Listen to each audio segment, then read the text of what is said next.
ರಾಜ್ಯ ಸರ್ಕಾರ 7ನೇ ವೇತನ ಆಯೋಗದ ಶಿಫಾರಸ್ಸಿನಂತೆ ವಿಶೇಷಚೇತನ ಸರ್ಕಾರಿ ನೌಕರರಿಗೆ ಮಾಸಿಕ ವಿಶೇಷ ಪ್ರಯಾಣ ಭತ್ಯೆಯನ್ನು ಮಂಜೂರು ಮಾಡಿ ಆದೇಶಿಸಿದೆ. ಡಿಸೆಂಬರ್ 1ರಿಂದ ಈ ಆದೇಶ ಜಾರಿಗೆ ಬರಲಿದ್ದು, ವಿಶೇಷಚೇತನರಿಗೆ ತಮ್ಮ ಪ್ರಯಾಣಕ್ಕಾಗಿ ಇದು ತುಂಬ ಸಹಕಾರಿಯಾಗಲಿದೆ.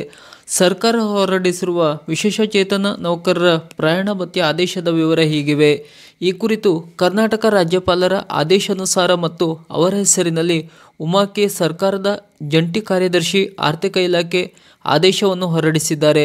ರಾಜ್ಯ ಸರ್ಕಾರದಿಂದ ರಚಿಸಲ್ಪಟ್ಟ 7ನೇ ರಾಜ್ಯ ವೇತನ ಆಯೋಗದ ಶಿಫಾರಸ್ಸಿನಂತೆ ದಿನಾಂಕ 23/8/2024ರ ಸರ್ಕಾರಿ ಆದೇಶದಲ್ಲಿ 2024ರ ಪರಿಷ್ಕೃತ ವೇತನ ಶ್ರೇಣಿಗಳನ್ನು ದಿನಾಂಕ 1/8/2024ರಿಂದ ಜಾರಿಗೆ ಬರುವಂತೆ ಅನುಷ್ಠಾನಗೊಳಿಸಲಾಗಿರುತ್ತದೆ ಎಂದು ಹೇಳಿದೆ.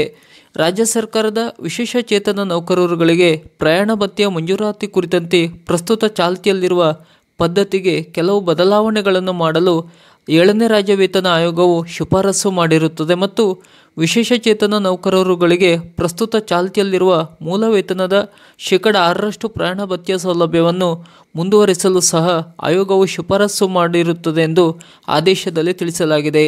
ಆದೇಶದಲ್ಲಿ ರಾಜ್ಯ ಸರ್ಕಾರದ ವಿಶೇಷಚೇತನ ನೌಕರರುಗಳಿಗೆ 2024ರ ಪರಿಷ್ಕೃತ ವೇತನ ಶ್ರೇಣಿಗಳಲ್ಲಿ ಅವರ ಮೂಲ ವೇತನದ 6% ದರದಲ್ಲಿ ಯಾವುದೇ ಗರಿಷ್ಠ ಮಿತಿ ಇಲ್ಲದೆ 1ನೇ ಡಿಸೆಂಬರ್ 2024ರಿಂದ ಜಾರಿಗೆ ಬರುವಂತೆ ಮಾಸಿಕ ವಿಶೇಷ ಪ್ರಯಾಣ ಭತ್ಯೆಯನ್ನು ಮಂಜೂರು ಮಾಡಲು ಸರ್ಕಾರವು ಹರ್ಷಿಸುತ್ತದೆ ಎಂದು ಆದೇಶದಲ್ಲಿ ಉಲ್ಲೇಖಿಸಲಾಗಿದೆ.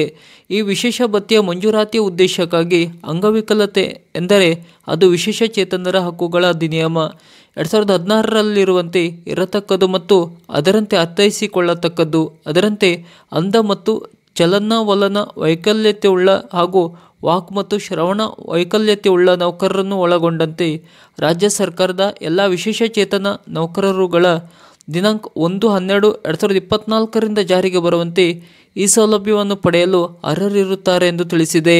ಈ ಭತ್ಯೆಯನ್ನು ಮಂಜೂರು ಮಾಡಲು ಅನುಸರಿಸಬೇಕಾದ ಕಾರ್ಯವಿಧಾನ ಮತ್ತು ನಿಬಂಧನೆಗಳನ್ನು ಸಹ ಆದೇಶದಲ್ಲಿ ನೀಡಲಾಗಿದೆ. ಅದರನ್ವಯ 40% ಕನಿಷ್ಠ ಶಾಶ್ವತ ಅಂಗವಿಕಲತೆ ಹೊಂದಿರುವ ನೌಕರರು ಈ ಸೌಲಭ್ಯವನ್ನು ಪಡೆಯಲು ಅರ್ಹರಿರುತ್ತಾರೆ. ವಿಶೇಷಚೇತನರ ಹಕ್ಕುಗಳ ಅಧಿನಿಯಮ 2016ರ ಅವಕಾಶಗಳನ್ವಯ ನೇಮಕಗೊಂಡ ವಿಶೇಷಚೇತನ ನೌಕರರುಗಳ ಪ್ರಕರಣಗಳಲ್ಲಿ ವೈದ್ಯಕೀಯ ಪ್ರಮಾಣ ಪತ್ರವನ್ನು ಸಲ್ಲಿಸುವಂತೆ ಒತ್ತಾಯಿಸತಕ್ಕದ್ದಲ್ಲ ಮತ್ತು ಈ ಸೌಲಭ್ಯವನ್ನು ಈ ಮೇಲೆ ತಿಳಿಸಿರುವ ಕನಿಷ್ಠ ಅಂಗವಿಕಲತೆಯ ಮಿತಿಗೊಳಪಟ್ಟು ಮಂಜೂರು ಮಾಡತಕ್ಕದ್ದು. ಯಾವುದೇ ವೈಜ್ಞಾನಿಕ ಉಪಕರಣಗಳ ಸಾಧನಗಳ ಬಳಕೆಯಿಂದ ಸರಿಪಡಿಸಲಾಗದಂಥ ಶಾಶ್ವತ ಅಂಗವಿಕಲತೆಯುಳ್ಳ ನೌಕರರಿಗೆ ಮಾತ್ರ ಈ ಸೌಲಭ್ಯವು ಸೀಮಿತವಾಗಿರುತ್ತದೆ. ವೈದ್ಯಕೀಯ ಉಪಕರಣಗಳ ಮುಖಾಂತರ ಸರಿಪಡಿಸಬಹುದಾದ ದೃಷ್ಟಿ ಮತ್ತು ಶ್ರವಣದೋಷ ಇರುವ ನೌಕರರುಗಳಿಗೆ ಈ ಸೌಲಭ್ಯವನ್ನು ವಿಸ್ತರಿಸಲು ಬರುವುದಿಲ್ಲ. ವಿಶೇಷಚೇತನರ ಹಕ್ಕುಗಳ ಅಧಿನಿಯಮ 2016ರ ನಿಯಮಗಳು ಜಾರಿಗೆ ಬರುವುದಕ್ಕೆ ಪೂರ್ವದಲ್ಲಿಯೇ ಕಾಯಂ ಸರ್ಕಾರದ ಸೇವೆಗೆ ನೇಮಕಗೊಂಡು ಪ್ರಸಕ್ತ ಚಾಲ್ತಿಯಲ್ಲಿರುವ ಆದೇಶ ನಿಯಮಗಳ ಅವಕಾಶಗಳಡಿ ಪ್ರಯಾಣ ಭತ್ಯೆಯನ್ನು ಮಂಜೂರು ಮಾಡಿರುವ ವಿಶೇಷಚೇತನ ನೌಕರರ ಪ್ರಕರಣಗಳಲ್ಲಿ ಅವರು ಈಗಾಗಲೇ ಸಲ್ಲಿಸಿರುವ ಪ್ರಮಾಣ ಪತ್ರದ ಆಧಾರದ ಮೇಲೆ ಪರಿಷ್ಕೃತ ವಿಶೇಷ ಪ್ರಯಾಣ ಭತ್ಯೆಯನ್ನು ಮಂಜೂರು ಮಾಡತಕ್ಕದ್ದು. ಅವರುಗಳು ಹೊಸ ವೈದ್ಯಕೀಯ ಪ್ರಮಾಣ ಪತ್ರವನ್ನು ಸಲ್ಲಿಸುವಂತೆ ಒತ್ತಾಯಿಸತಕ್ಕದ್ದಲ್ಲ. ರಾಜ್ಯ ಸರ್ಕಾರದ ಸೇವೆಗೆ ಸೇರಿದ ನಂತರ ಶಾಶ್ವತ ಅಂಗವಿಕಲತೆಯನ್ನು ಹೊಂದಿದ ನೌಕರರುಗಳ ಪ್ರಕರಣಗಳಲ್ಲಿ ಅವರುಗಳು ಅಗತ್ಯ ನಮೂನೆಯಲ್ಲಿ ಸಲ್ಲಿಸುವ ವೈದ್ಯಕೀಯ ಪ್ರಮಾಣ ಪತ್ರದ ಆಧಾರದ ಮೇಲೆ ಅವರ ಅರ್ಹತೆಯನ್ನು ಪ್ರಕರಣವಾರು ನಿರ್ಧರಿಸತಕ್ಕದ್ದು. ಇದು ಕನಿಷ್ಠ ಅಂಗವಿಕಲತೆಯ ನಿಬಂಧನೆಯು ಈ ಪ್ರಕರಣಗಳಿಗೆ ಅನ್ವಯಿಸುತ್ತದೆ. ಈ ಆದೇಶಗಳನ್ವಯ ಪ್ರಯಾಣ ಭತ್ಯೆಯನ್ನು ಪಡೆಯುತ್ತಿರುವ ವಿಶೇಷಚೇತನ ನೌಕರರುಗಳ ಸಮಾನಾಂತರ ಉದ್ದೇಶಕ್ಕೆ ಇತರೆ ಸರ್ಕಾರಿ ನೌಕರರುಗಳ ಮಾಸಿಕ ಪಡೆಯುತ್ತಿರುವ ನಗರ ಪರಿಹಾರ ಭತ್ಯೆ ಮತ್ತು ನಿಗದಿತ ಪ್ರಯಾಣ ಭತ್ಯೆ, ವಾಹನ ಭತ್ಯೆ ಸೌಲಭ್ಯಗಳನ್ನು ಪಡೆಯಲು ಅರ್ಹರಿರುವುದಿಲ್ಲ. ಪರಂತು ಅವರುಗಳು ಸರ್ಕಾರದ ಕೆಲಸದ ನಿಮಿತ್ತ ಕೈಗೊಳ್ಳುವ ಅಧಿಕೃತ ಪ್ರವಾಸಕ್ಕೆ ನಿಯಮಾನುಸಾರ ಪ್ರಯಾಣ ಭತ್ಯೆ ಮತ್ತು ದಿನಭತ್ಯೆಗಳನ್ನು ಪಡೆಯಲು ಅರ್ಹರಿರುತ್ತಾರೆ. ಸರ್ಕಾರದಿಂದ ಅಥವಾ ಸರ್ಕಾರದ ನಿಯಂತ್ರಣಕ್ಕೊಳಪಡುವ ಸಂಸ್ಥೆಗಳಿಂದ ಅಧಿಕೃತ ವಾಹನಗಳನ್ನು ಒದಗಿಸಿರುವ ಅಥವಾ ಸರ್ಕಾರದ ವೆಚ್ಚದಲ್ಲಿ ಉಚಿತ ಸಾರಿಗೆ ವ್ಯವಸ್ಥೆಯನ್ನು ಒದಗಿಸಿರುವ ನೌಕರರುಗಳಿಗೆ ಈ ಸೌಲಭ್ಯವು ಲಭ್ಯವಿರುವುದಿಲ್ಲ.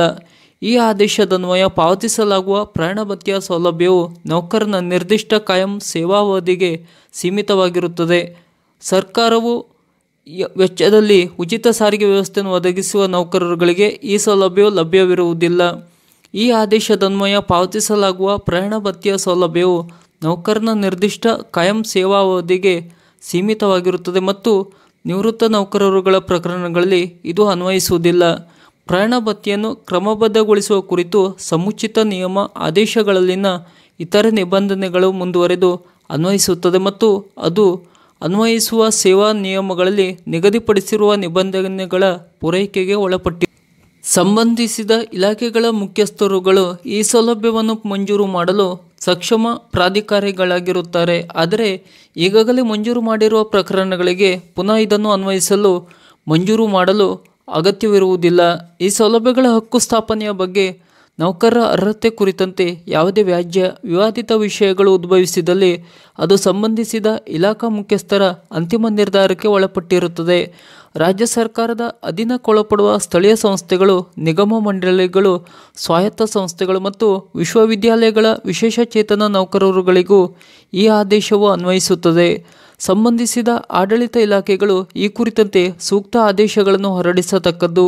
ಈ ಆದೇಶದ ಉಪಬಂಧನಗಳು ಜಾರಿಗೆ ತರುವಲ್ಲಿ ಯಾವುದೇ ರೀತಿಯ ಸಮಸ್ಯೆಗಳು ಅಥವಾ ಆದೇಶದ ಉಪಬಂಧನಗಳು ಅನುಷ್ಠಾನಗೊಳಿಸುವಲ್ಲಿ ಸಮಸ್ಯೆಗಳು ಉಂಟಾಗುವ ಬಗ್ಗೆ ಸಕ್ಷಮ ಪ್ರಾಧಿಕಾರಿಗೆ ಮನದಟ್ಟಾದಲ್ಲಿ ಸ್ಪಷ್ಟೀಕರಣ ಕೋರಿ ಅಂತಹ ವಿಷಯಗಳನ್ನು ಸರ್ಕಾರಕ್ಕೆ ಸಲ್ಲಿಸುವುದು ಈ ಕುರಿತಂತೆ ಕೈಗೊಳ್ಳುವ ರಾಜ್ಯ ಸರ್ಕಾರದ ನಿರ್ಣಯವು ಅಂತಿಮವಾಗಿರುತ್ತದೆ. ಈ ಆದೇಶದ ಉಪಬಂಧಗಳು 1 ಡಿಸೆಂಬರ್ 2024 ಜಾರಿಗೆ ಬರುತ್ತವೆ. ದಿನಾಂಕ 11/1/2029 ಸರ್ಕಾರ ಆದೇಶ ದಿನಾಂಕ 1/12/2024 ಜಾರಿಗೆ ಬರುವಂತೆ ರದ್ದುಪಡಿಸಿದೆ ಎಂದು ಆದೇಶ ಹೇಳಿದೆ. ಇದು ವಿಶೇಷಚೇತನರ ಪ್ರಯಾಣ ಭತ್ಯೆಯಲ್ಲಿ ಸರ್ಕಾರ ಇತ್ತೀಚೆಗೆ ಹೊರಡಿರುವ ಆದೇಶದ ಸಂಪೂರ್ಣ ಮಾಹಿತಿ. ಈ ವಿಡಿಯೋ ನಿಮಗೆ ಇಷ್ಟವಾದರೆ ಲೈಕ್ ಮಾಡಿ, ಶೇರ್ ಮಾಡಿ ಹಾಗೂ ನಮ್ಮ ಚಾನಲನ್ನು ಸಬ್ಸ್ಕ್ರೈಬ್ ಮಾಡಿ ನಮ್ಮನ್ನು ಬೆಂಬಲಿಸಿ. ನಮಸ್ಕಾರ.